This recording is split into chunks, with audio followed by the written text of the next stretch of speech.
Teacher Talking Sports, what it does, what it do, how we living. Yes, my name is Teacher Talking Sports. It's not Teacher Talking Knicks, although the Knicks are my favorite team, really, in the sports world. Been a diehard fan since the 1990s. Of course, I'm still trying to witness my first championship, and the Knicks made their furthest run in 25 years, making it to Eastern Conference Finals for the first time since 1999. Fell 2 wins short of their first Eastern Conference Finals since 2000. Fell 2 wins short of their first NBA Finals since 1999. So what do you get for having the best season in 25 years as a franchise? Well, your coach gets fired, and obviously I'm a teacher, so our school was at an assembly when this Shams Charania tweet came out. It was to watch, chorus, the dance troupe, the orchestra, things like that. Just quickly look at my phone and was kind of shell-shocked, even though some people did say they saw it coming. We just had a recent report that Thibodeau's job was safe. Oh, nope. Shams Charania tweeted this out, mentioning that Knicks are relieving Tom Thibodeau of his duties as head coach. Thibodeau led the Knicks to their first East Finals in 25 years, made playoffs in 4 of 5 years, and led Knicks to consecutive 50-plus win seasons, first time since the 1990s. So definitely giving him marvelous accolades, but guess what? He got fired, and man, I know a lot of Knicks fans believed he had to go, but I feel like they feel that way about every coach. And, I'm a little bit crestfallen, I'm not going to lie. I guess I saw maybe it coming, but, it really did surprise me, especially, being at work, not really anticipating seeing that, just pulled out my phone just to look at it really quick, not to expect that Tom Thibodeau tweet about him losing his job. We take a look at the Knicks' recent coaches, and incredibly, Thibodeau had the longest tenure as a Knicks coach since Jeff Van Gundy from 1996 to 2002. You see Van Gundy coached the team for 420 games. So Thibodeau, 400 games, 226 wins. I mean, look at some of the names between those two guys: Don Chaney, Herb Williams, Lenny Wilkins, Larry Brown, Isaiah Thomas, Mike D'Antoni, Mike Woodson, Kurt Rambis, Derek Fisher, Jeff Hornacek, Mike Miller, and David Fizdale. And you could really say none of them really had any success except Mike Woodson, who did lead him to a second-round appearance back in 2012. But, no Knicks coach had won a playoff game. You see D'Antoni and Lenny Wilkins both went 0-4. Not until Thibodeau, who you see barely went over 500, but went over 500 nonetheless in the playoffs at 24-23.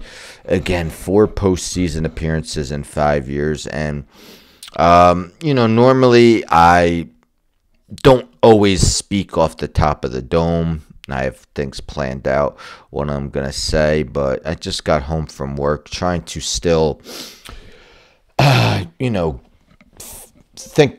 figure out how I feel about this. I can't even think of the right words. It's tough because I really did like Thibodeau. I know a lot of Knicks fans didn't. Like to point out his flaws. Doesn't develop the bench enough. Doesn't like playing young guys. Runs his guys to the ground. And, we heard Mikal Bridges, back in March, saying that he wants the starters to play less minutes.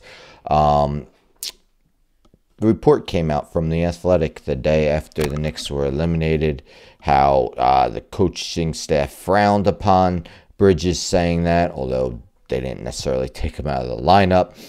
Then we heard, Karl Anthony Towns and his defensive shortcomings How other Knicks players weren't happy with them. We saw him and OG Anunoby have a little war of words during that Pacers series on the bench. But, there's just so much to think about with this. Like, who will the Knicks hire? I mean, the grass isn't always greener on the other side. Their statement after relieving him was, their singular focus is to win a championship.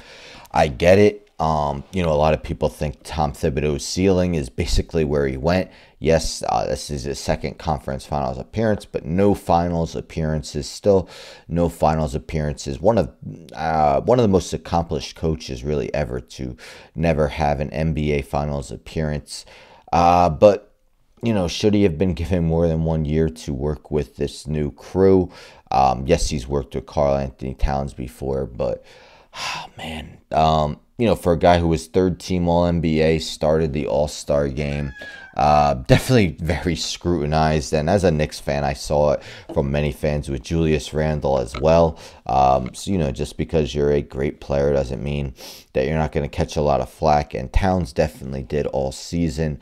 And I definitely appreciate what he brought to the table, but, it's crazy that he's basically a decade into his career and he's committing silly fouls every game, getting himself into foul trouble. You just wonder if, the report was, once it was known that Mitchell Robinson wasn't going to be ready for the start of the season, if the Knicks would have made that trade, to give up Julius Randle and Dante DiVincenzo. And a lot of people, yes, Leon Rose definitely took the Knicks to new heights with some of his moves. I mean, they're having the most success they've had in ages.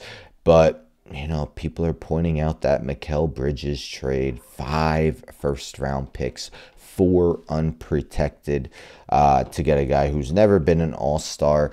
And admittedly, I watch a lot of basketball. I don't watch every game. I watch every Knicks game. But, I had high hopes. Bridges was a guy who was a runner-up for Defensive Player of the Year at Phoenix, part of the Phoenix team that reached the NBA Finals. With Brooklyn, was miscast as a number 1 option, although Cam Thomas took some of that from him.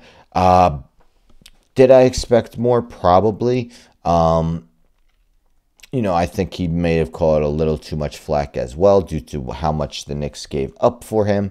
And who knows if any of those first-round picks will even amount to anything incredible. But, fans flip-flopped him on him as well. I mean, after game 1 and 2, the game-winning steals against Boston, everyone was saying, oh, definitely the trade was worth it. Now they're blaming Leon Rose for making that deal. I heard Stephen A. Smith on my drive home from work saying that he wants to hear from Leon Rose if you're going to make a move like firing Tom Thibodeau. Speak to the media because we know Leon Rose never does so. Who was behind it? Was it Rose Dolan? I could talk about this for 20, 30 minutes, but, I'm going to keep it abbreviated, although we're almost at 9 minutes. But who should the Knicks hire to replace Tom Thibodeau? Again, I'm still in shock. I haven't really thought of all the guys that are potential guys. I'd love to hear from you guys in the comments who would be a good fit. Do you think it was the right move? I know a lot of people are saying Mike Malone, of course, won a championship with the Nuggets, although we heard that a lot of the people who had disparaging things to say about him basically were saying he doesn't play young guys, which was a similar criticism to Thibodeau. So a lot of people think he's a similar coach. Yes, he won a championship, but he had Nikola Jokic. But, he's definitely a guy that his players loved. I remember, when he got fired by the Kings, DeMarcus Cousins was furious with it. But, do they bring back Johnny Bryant, who was an assistant head coach with the Knicks for 4 years, moved to the Cavs, although the Knicks got further? We're going to hear Dan Hurley, who was heavily rumored to the Lakers, decided not to go. Jay Wright. I mean, it's the Villanova Knicks. But who else? Sam Cassell. Grass isn't always greener on the other side. You can't just assume that this next head coach is going to be able to take the next step. So it's definitely a huge decision for Leon Rose, James Dolan, and the rest of the Knicks. Yeah, I'm just a little bit shocked by the move and want to hear from you guys, whether you're Knicks fans or not, whether it was the intelligent thing to do. Do you think Tom Thibodeau's ceiling was the conference finals? Do you think he should have been giving another year with this core? Is he the scapegoat for the Knicks being favorites against Indiana but not advancing? You know what I wonder is, since they were such huge underdogs against the Celtics, let's say they lost in 7 games to Boston.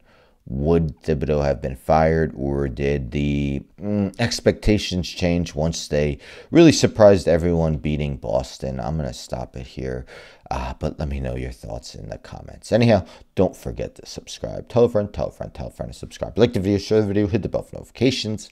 I'm out.